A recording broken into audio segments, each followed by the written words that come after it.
All right. So right now, everybody's probably watching the show Suits. Some are watching it for the second time. Some are watching it for the first time. But as I was watching it with my wife loves that show. I love it too. I think it's probably top three for me. I would say, like, I can watch it for a long time and not get bored with it. But I started thinking about how that relates to our world of real estate sales, and there were three things that really, really stood out to me. I'm like, wow, real estate agents can learn a lot from that show. And I want to unpack those because I want to keep these podcasts very practical, actionable. And so the first one for me is practicing and mastering your craft. So as I'm watching Suits, right, and they're doing all of these mock trials in their office, I'm thinking to myself the entire time, how often are real estate agents at their office creating mock listing presentations? Like, that's exactly where my head went. And I said, well, based on the polls, based on what I know, never. And so I want to spend some time on this because, yes, it's a show, but like, this is what happens in the real world. It's like proper preparation prevents poor performance, right? Like, you're gonna get some reps if you're a professional before you go into battle. And so from a real estate agent's perspective, it's so easy to do this. And why most don't, I just have the hardest time understanding it. And specifically two things, like practicing your scripts, like your prospecting scripts to set appointments, and then running through your actual listing appointment, getting it on camera all the time. I don't know why that's not just like at least a weekly habit of real estate agents. I mean, you talk about most agents saying, well, Ben, Colton, I don't have any confidence. Right. How many times have you practiced your listing presentation on camera? If the answer is zero, no kidding, you have no confidence because you probably haven't gone through your listing presentation in God knows how long. And then you're practicing on the client. So let's pause here for a second and just kind of unpack the first practical thing that agents can learn from watching this show, which again is practicing their craft. What do you guys take from that? Well, directly from the man, the myth, the legend himself, Harvey Specter, the only time success comes before work is in the dictionary. Oh, that's so good. Love it. That's amazing. Yeah, I mean, you look at those guys through their journey of their career, like it's a constant battle, competition. There's this own hierarchy and ladder that they climb within their firm to be partner and being an associate, proving to their, guy they're working for or gal of why they should be on the case, doing all the work, practicing, helping them prepare so that they can eventually be, the quarterback. And I think we come into this business and just expect to be a star from day one without earning it. Right. Yeah. So it's like, we got to put the reps in, we got to practice, not on our clients, but, in our offices with our partners. With our peers. Yeah. Go ahead, Colton, add something. I want to add a couple more things. And the weight that is given to a mock trial doesn't even come close, or what real estate agents give to a listing consultation doesn't even come close. It's just like, oh, it's just a listing presentation. Like if they work with me, if they cool, if not, like a mock trial, if they mess that up, someone's going to jail. Someone's losing millions of dollars. Like it is so much more important for them to, do well at a trial than it is for a real estate agent to do at a listing presentation. And so we need to give that same weight, that same intensity to our craft, because it was so easy to get into this business. We don't give it that value as an attorney giving a trial. Yeah. Yeah. And that's right. I mean, I just look at yes, you're right. But yeah, the importance of like the impact we have on someone's life that's going to make a move like this and what's at stake for them is probably one of the largest financial transactions someone ever goes through, as we all know.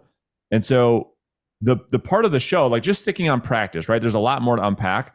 But just on the practice piece, the other thing I think, Ben, you said was the strategize. So if I'm going to meet with some homeowners, I'm going to go strategize and say, Ben, let me bounce this off of you. I had a conversation with Mr. and Mrs. Smith. Here's kind of their situation. Here's some of the things that they told me. What would you be thinking about going into a presentation like this and strategizing this, getting some perspectives from some different colleagues, some different partners, and not just winging it. That's what I hear from most agents. I just go in there and wing it. So it's strategizing. And then once I strategize, hey, this is how I'm going to kind of handle this conversation with these clients on Thursday night when I go meet with them. Then it's like, well, Bob, why don't we just let's role play this. Do you mind? I throw the camera on, I've got Ben and say, Ben, you're going to be Bob. Colton, you're going to be Sue. And let me go through this. I need you guys to be as realistic as possible. And I'm going through my entire presentation, the entire thing. I'm going to set the agenda. I'm going to go through my pricing presentation. I'm going to map out my value proposition. I'm going to break out the net sheet and break down the numbers. I'm going to walk you guys through my listing plan of action so that when I meet with Bob and Sue in the real world, it's not the first time I'm going through this information. I can have a sense of confidence because I've been prepared. To me, that makes a lot of sense. Why agents don't do that when it's so easy to do shocks me. And then the bigger frustration for me from a coach's perspective is, wait a minute, you wanted to skip practice. You thought that was a waste of time. You thought it was malarkey. And then at the same time, you want to come to me and complain that they listed the house with someone else. So those are the two things I keep hearing from agents is like, I never practice my presentation and I keep losing out to other agents. Well, there's a direct correlation to both of those, right?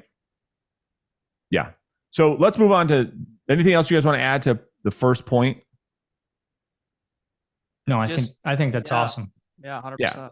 If an agent just commits to it, I think their confidence goes through the roof, and that's why agents that we coach, it's part of their daily routine. I was just on a podcast interview with one of our agents that we coached yesterday, breaking down his schedule, right? And every day, 7:30, role play. So anyway, the next thing, let's talk about work ethic for a second. So I don't know, well, maybe people do, but for me, another big thing that I took away from the show, it reminded me of like my days at Quicken in my early days. It's like you get there at sunup and almost every show you see them in the office when it's pitch black outside. Yeah. Like that's what it takes, because now you get into another big discrepancy is people wanting amazing results, amazing incomes, but they don't have the work ethic. It's like in at 10, out at 3 or 4, the work ethic for this business, I think people underestimate the amount of effort and activity you need to put forth literally just to be average in this business. And so let's go to Ben and then Cole, I want your thoughts on it. Speak to like your takeaway from the show and their work ethic and how that relates to real estate sales. Yeah, I think it's easy to look at somebody, like him in public, and this goes for anybody in public, and be like, man, I want what that guy has. I envy that guy's lifestyle. And you just get like a little snippet, but you just have no idea what that they put in on the way up, right? Or to just maintain that like level of quality, that level of client satisfaction, etc. And I think at the end of the day, it's like it's not for everybody, and that's okay, right? Alex Hermosi said something the other day, and I just pulled it up. Don't expect to be understood by people who want it less than you. The very fact that they don't understand is how you know you're doing it right. Oh, so that's so good. We've talked a lot about this, how a lot of people don't even like understand like why you work so hard, right? Why you're doing what you're doing. And that's okay. Right. And I think, another quote from another awesome guy, Gary Keller, in The One Thing, he talks about the difference between a rubber ball and a glass ball. right? And juggling, right? And there's certain things in life that are glass balls. And if you drop them, they shatter. But if you drop them, they bounce, right? And I think in our business, like prospecting, it's a glass ball. If you drop it, it shatters. You got to start over. You got to go get a new one, right? There's relationships with family, right? There's certain things that if you drop it, it's gone. But friendships, working out, right? Those things we can do, like take a break from and go all in on our work ethic, because you have a relationship with somebody, it's a true friend. You can set that down for a little while and pick it back up, right? Yeah. So it's just like, I think focusing on the main thing and just saying, no matter what, I'm not going to drop the ball because I actually want what I say I want. Yeah. Well, and when you put it into a schedule and just plan it ahead of time and just say, like, these are my days. This is what I do every day. And you just get into that routine of doing it. It doesn't feel as much of like a grind. Like, man, I had to work so hard today. It's like, no, I do the same thing every day. This is what I do. Who's going to row the boats? Who's going to carry the logs? Like David Goggins. This is just what you do. Well, and I would make, go ahead, Colin, go ahead. No, go ahead. I would make the argument, like, I think I agree with what you just said, but there's one part I see differently is this, that like, yeah, it is a grind. It's supposed to be a grind. Well, why do people think that you can have a lot without working for it? Like that whole mentality to me is just something I just don't understand. Like it's just like, if you compare it, like you want to make the amount of money as a surgeon. Okay, cool. That surgeon is working 80 hours a week. You just have no clue like what they had to do to get there and what they're doing now, their schedule. Why realtors? It's just a mindset of like wanting a lot and giving very little.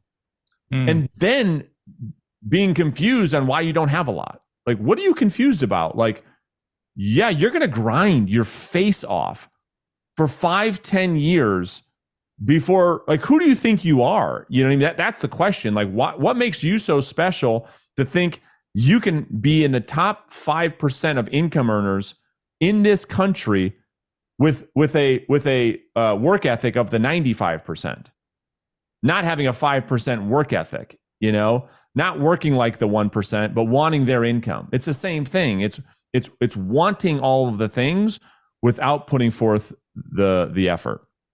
Yeah. And I was raised, my dad's a business owner, right? So it's like, he's got a schedule, but at the same time, just like Harvey, like a client calls, something has to get done. There's an emergency. Like the buck stopped with my dad. And it's like, I got to go handle this because of the commitment to the client, the commitment to, my guys, my employees are getting paid on Friday, right? Regardless. So it's just like, sometimes in this business of real estate, it's like, we've got to show up, we've got to do things extra outside, right? We've all had like these crazy inspections or the closing or whatever, and we've got to just like handle it no matter the time, right? Yeah. And another thing you just reminded me of is pace. So this is what I think a lot about. That? I'll tell you. So what I mean by pace is, I think the reason why most people get to the end of the year and they're not happy with where they ended up and they fall short of their goals like year after year after year after year is the lack of self-awareness to step on the scale, so to speak, to say, am I on pace or not with my goal? And when I'm not on pace, doing the extras that you're talked about. This is the part that I never got, right? So I always like to stay ahead of pace. I never like to get behind my goal. I always like to stay ahead of my goal. That's just the type of person I am. But oftentimes I'd be at the office doing my thing, having 30, 40 conversations a day, seeing almost every agent not on track for their goals, coming in late, leaving early. I'm like, where's your late night? Oh, you're going to be here Saturday prospecting, right? No. Like, what are you talking about? Yeah, we're going up north. It's like, what? I just don't understand how talking out of the both sides of your mouth. It's like the chicken or the egg I always talk about, It's the cognitive dissonance we always talk about. It's expectations versus reality, and just the lack of self-awareness is the last point I want to bring around work ethic. And the self-awareness is like, again, wanting greatness without putting in the reps, wanting to be the Michael Jordan without taking the 1,000 free throws every morning, wanting to be the Tiger Woods without hitting the ball 1,000 times. And I think that's most of our industry, to be fair. And I mean that with love and respect for the real estate agents in this business. I say that from a standpoint of like, let's raise our self-awareness. And it's either A, you don't really want what you say you want and just be at peace with that because you're probably wanting something you think you want, but you don't really want. So that's fine. Or B, adjust your behavior to be in line with what you say you want so you can actually get it. All right. Third one is like the professionalism.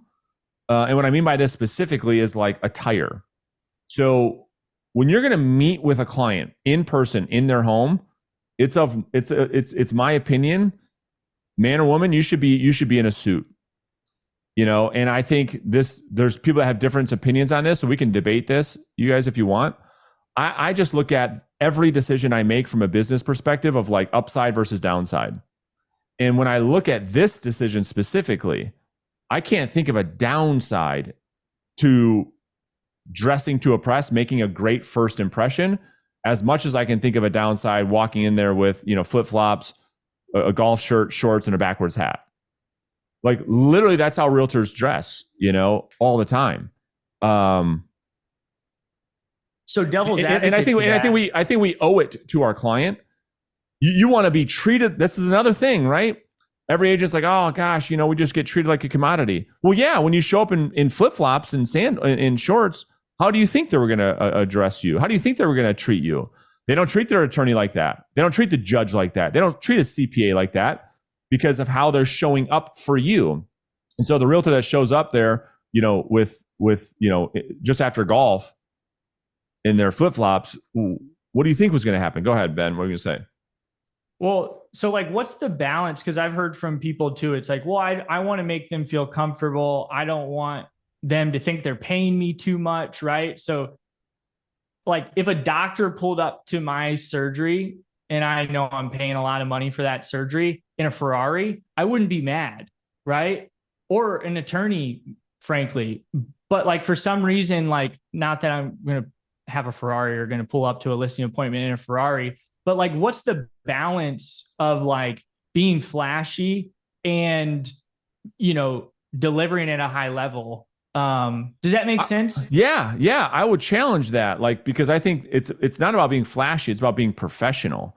So here's what I would challenge. All the agents who make that argument, like, oh, I don't want to be overdressed and make them feel intimidated or whatever. They've never had a client tell them that. That's their excuse. They've never had a client say, wow, you know what? I'm really upset you came here, you know, sharp, you know, in a suit, your car was clean, your shoes were clean. You know, that's the reason we're going to deal with somebody else. I would challenge anybody that if you got that feedback directly, or if that's something you made up as your excuse on why you feel you can be casual, versus I bet you all the time people lose listings and opportunities because they're underdressed and they show up with somebody like me right after them in a suit and tie, polished, early, cars clean, ready to do business. I bet you that happens all the time. So that'd be my counter argument. Colton, let me hear from the youngster. Tell us your opinion on this. Yeah, I mean, I fully agree in that sense. Obviously, I show up on these just hanging out in a t-shirt, backwards hat sometimes. But when it comes to like meeting with clients, I've heard from a lot of people, I guess more so from the Florida crowd. I've heard from some people, man, if I showed up like that, I can't just show up like that. And I guess part of it is just like you said, being professional. A lot of the times people think they're wearing a suit and tie and they're going to come across all professional and like, you know, it's like almost like they're putting on a front. But when you have the confidence and you can connect with your client and make them feel comfortable and be a professional guiding them through that conversation, it removes that completely. If you're just showing up in a suit and tie to try to be someone you're not, like that could be something we need to work through with your skills. Your skills are going to balance everything out regardless. And so, yeah, go ahead. Yeah, we're just talking about perception, right? And so, yeah, like this is a podcast. You know what I mean? Like, like we're talking about meeting with clients. Yeah. So, again, I would challenge that, right? So the whole, this is Florida, this is Texas, this is California, you just don't get it. Well, we happen to know the top agents in those markets, and they're in a suit and tie every day. So that just doesn't fly. That's just another excuse. Man, South Florida, like this is Miami, dude. Like if you show up, no, I know the top agent in Miami, and he wears a suit and tie, and he makes $4 million a year. You know what I mean? And so that's just your excuse. This to me is all about how you show up. How do you respect yourself? How do you respect your client? How do you show up? It's the same thing I think, Ben, you were saying. If you go in for surgery and that doctor walks in off the golf course in flip-flops, in a backwards Nike hat, I'm telling you, you're not going to feel confident. There's just no downside to dressing like a professional. I'm telling you this, you're going to get a divorce and you go meet with your attorney for the first time, and she's sitting there in Lululemon pants and flip-flops and a tank top. I'm just telling you, like, you're just not going to have the same level of confidence as you would if you met with a professional. All the counter arguments to this whole thing are, I don't know if it's an excuse or if it's all the things we make up in our mind that a lot of agents make up a lot of the time. Well, I don't want to do this because of this. Well, how many times has the client actually told you that? Well, 0. Right. So you just made it up. How many times have you had a client say that, man, I just, next time we meet, please wear pajamas. Like, do not come in my house again with a suit. Like, how many times have you heard it directly? Never. It's our own limiting beliefs. That's my counter argument to any of those things. And I guess the biggest thing for me, it's just, I'm not that smart. I'm just a hard worker. So it's like, I just try and control the controllables, right? So, if I can show up on time, if I can show up prepared, if I can, do a little extra, if I can, smell good, right? Not everybody needs to wear a suit. 2 guys with a suit, one guy might have better skills, be better prepared. He's going to win the appointment if both of those things are equal. I think the point we're trying to make is just like put the odds in your favor. That's right. Like, so that your skills can shine, right? So that you don't lose the appointment before somebody even walks in, before you even sit down. That's so that exactly right. So you have a chance. That's sorry, I don't know if it's freezing on my side or your side, but controlling the controllable, the variables. And I go back to, Colton, what you were saying. I would again make that same argument. Like, if somebody has a lack of skills, they could control dressing up or not. And that's inside of their control. So you might as well dress up. If you're a new agent and you don't have any skills, believe me, putting a suit and tie on isn't going to hurt you. It can only help you. So I would make the argument of like, yeah, just controlling the variables, being early, not on time. Like, on time is late, being early, dress to impress. Yeah. Like, your breath ain't stanking like coffee. You know what I mean? Yeah. You got clean shoes. Another huge one. You're probably going to remove your shoes when you walk into a client's house. So like, let's focus on the foundation, the basics, like have matching socks with no holes in them. Like, we're just talking about, or if you're in Florida, make sure you have socks on. Yeah. We're just talking about easy things for you to execute on. And it goes back to the point, I know we got off on a tangent there, but like just being a professional. And to me, you don't even want it to be questioned. It's such an easy thing to do. Why chance it? If there's even an area for you to be like, man, is this going to fly with this client? Don't do it. Don't do it. It's that to me is an easy business decision. Anything else you guys want to add on that point? I think we beat that to death. All right. So recapping, watch Suits. It's on Netflix now. It's freaking phenomenal. You can learn a lot.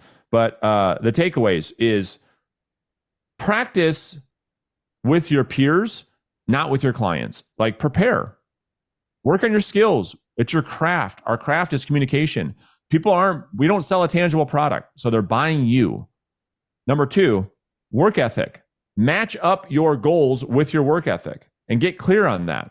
If I want this, what do I have to do in order to get it? And better yet, what are the people that have what I say I want doing? And then just mimic those people. And then lastly, just be a professional. There's too many downside risks to not being the professional.